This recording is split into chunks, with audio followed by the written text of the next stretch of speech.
Hello viewers, ఇవాళ మనం perimenopause are menopausal transition అంటే ఏంటో తెలుసుకుందాం. నార్మల్ గా ప్రతి స్త్రీ ఒక 13 to 14 ఇయర్స్ వచ్చేసరికి పీరియడ్ స్టార్ట్ అవుతాయి, అంటే పెద్ద మనిషి కావడం జరుగుతుంది. అక్కడి నుంచి ప్రతి నెల రెగ్యులర్ గా పీరియడ్స్ రావడం జరుగుతుంది. అట్లాగే ఒక 45 to 50 ఇయర్స్ వచ్చేసరికి పీరియడ్స్ ఆగిపోతాయి, అంటే మెనోపాజ్ స్టేజ్ కి చేరుతుంది. పీరియడ్స్ కంప్లీట్ గా 1 సంవత్సరం ఆగిపోయిన తర్వాతే మెనోపాజ్ వచ్చినట్టు చెప్తాం. సో ఈ యాక్టివ్ రిప్రొడక్టివ్ ఏజ్ నుంచి మెనోపాజ్ కి వెళ్లే చేంజ్ ని పెరిమెనోపాజల్ ట్రాన్సిషన్ అని చెప్పుకుంటాము.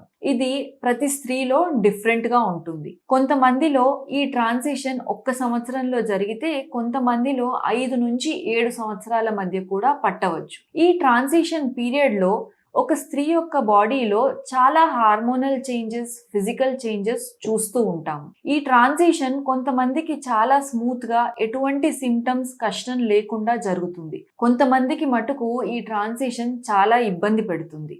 ఈ టైంలో బాడీలో ఎన్నో హార్మోనల్ చేంజెస్ చూస్తాం. ముఖ్యంగా ఇన్హిబిన్ అనే హార్మోన్ తగ్గుతుంది. అట్లాగే FSH, LH హార్మోన్స్ పెరుగుతాయి.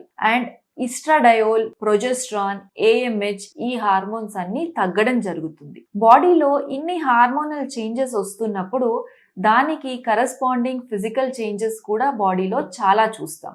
ఇందులో ముఖ్యంగా చూసేవి మెన్స్ట్రల్ ఇర్రెగ్యులారిటీస్, అంటే పీరియడ్స్ అనేటివి ఇర్రెగ్యులర్ గా ఉంటాయి. కొంతమందికి ఫ్రీక్వెంట్ పీరియడ్స్ జరుగుతాయి, కొంతమందికి పీరియడ్స్ డిలే అవుతాయి. అట్లాగే కొంతమందికి హెవీ పీరియడ్స్ చూస్తాము, కొంతమందికి పీరియడ్ ఫ్లో అనేది చాలా తగ్గిపోతుంది. ఇటువంటి మెన్స్ట్రల్ ఇర్రెగ్యులారిటీస్ ఈ మెనోపాజల్ ట్రాన్సిషన్ టైంలో చాలా కామన్ గా చూస్తాం. దాంతో పాటు vaginal dryness and hot flushes అంటే ఒకేసారిగా బాడీలో చాలా వేడి ప్రొడ్యూస్ అయినట్టు అనిపించడం, అట్లాగే సడన్ గా చాలా చెమటలు పట్టేయడం, ఇది చాలా కామన్ గా చూస్తూ ఉంటాం. ముఖ్యంగా 40-45 ఏజ్ కి వచ్చేసరికి చాలా మంది ఆడవారు ఇటువంటి హాట్ ఫ్లషెస్ తో బాధపడుతూ ఉంటారు. ఇది ముఖ్యంగా నైట్ టైంలో నైట్ ఫ్లషెస్ రూపంలో కూడా చూస్తూ ఉంటాం. ఫ్యాన్, AC అన్ని ఆన్ ఉన్నా కూడా తీవ్రంగా చెమటలు పడుతూ ఉంటాయి. ఇవన్నీ కూడా బాడీలో వచ్చే హార్మోనల్ ఫ్లక్చుయేషన్స్ వల్లనే చూస్తూ ఉంటాం.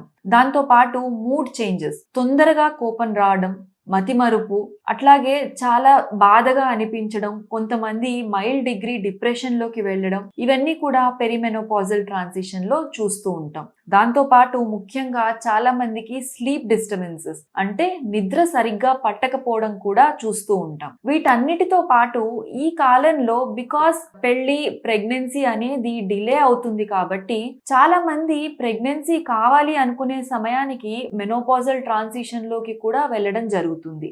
ఇటువంటి వారు ఇన్ఫర్టిలిటీ, అంటే ప్రెగ్నెన్సీ కావాలనుకున్నా అది అచీవ్ చేయడం ఇబ్బంది పడుతూ ఉంటారు. సో ఇన్ఫర్టిలిటీ కూడా మెనోపాజల్ ట్రాన్సిషన్ టైంలో చూస్తూ ఉంటాము. మీకు ఇటువంటి సిమ్టమ్స్ ఉన్నట్టయితే మీరు తప్పకుండా డాక్టర్ని సంప్రదించి దానికి సరైన ట్రీట్మెంట్ చేయించుకోవాల్సి ఉంటుంది. సో ఈ మెనోపాజల్ ట్రాన్సిషన్ టైంలో చేసే ట్రీట్మెంట్ మీ సిమ్టమ్స్ ని ఆధారపడి చేయడం జరుగుతుంది. ఒకవేళ మీకు మెన్స్ట్రల్ ఇర్రెగ్యులారిటీస్, అంటే చాలా లైట్ పీరియడ్స్ లేదా హెవీ పీరియడ్స్ ఉన్నట్టయితే ఫస్ట్ దానికి ఒక స్కానింగ్ చేయించుకొని ఎందుకు జరుగుతుంది, ఇది జస్ట్ మెనోపాజల్ ట్రాన్సిషనా లేదా అండర్లయింగ్ ఫైబ్రాయిడ్స్, ఎండోమెట్రియోసిస్, పాలిప్స్ వంటివి ఉన్నాయా అని చూసుకోవాలి. ఈ ఏజ్ లో 40 to 45 ఇయర్స్ మధ్యలో కొన్నిసార్లు క్యాన్సర్స్, గర్భసంచి క్యాన్సర్ కూడా చూస్తూ ఉంటాం.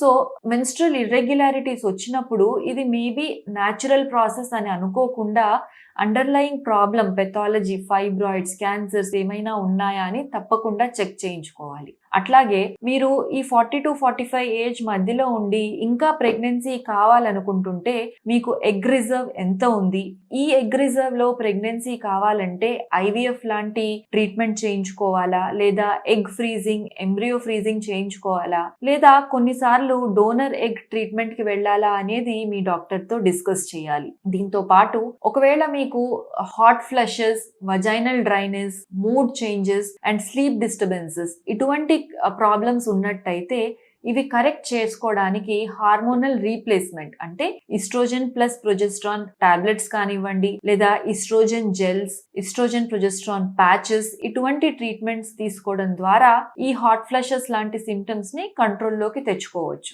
వీటన్నిటితో పాటు ముఖ్యంగా మనం ఇగ్నోర్ చేయలేనిది లైఫ్ స్టైల్ చేంజెస్. సో ఒక ఏజ్ వచ్చేసరికి ప్రతి స్త్రీ కూడా డైట్ లో చాలా కేర్ తీసుకోవాలి, కాల్షియం వైటమిన్ డి సప్లిమెంటేషన్స్ తీసుకోవాలి, రెగ్యులర్ గా ఎక్సర్సైజ్ అంటే వాకింగ్, ఏరోబిక్స్, యోగా, దీంతో పాటు కొంతవరకు వెయిట్ బేరింగ్ ఎక్సర్సైజెస్ కూడా చేయాల్సి ఉంటుంది. ఇటువంటి లైఫ్ స్టైల్ చేంజెస్ ద్వారా కూడా మనం ఈ పెరిమెనోపాజల్ ట్రాన్సిషన్ ని స్మూత్ గా క్రాస్ చేయడం జరుగుతుంది. సో మీకు ఈ ఏజ్ లో ఇటువంటి సిమ్టమ్స్ కనుక ఉన్నట్టయితే మీరు సైలెంట్ గా సఫర్ కాకుండా ఒక డాక్టర్ ని సంప్రదించి ట్రీట్మెంట్ తీసుకోవడం ద్వారా మీరు ఈ నెక్స్ట్ 5 to 7 year ట్రాన్సిషన్ ని స్మూత్ గా క్రాస్ చేయగలరు. నేను doctor Sumeena, gynaecologist and fertility consultant, Fertilica IVF, Hyderabad.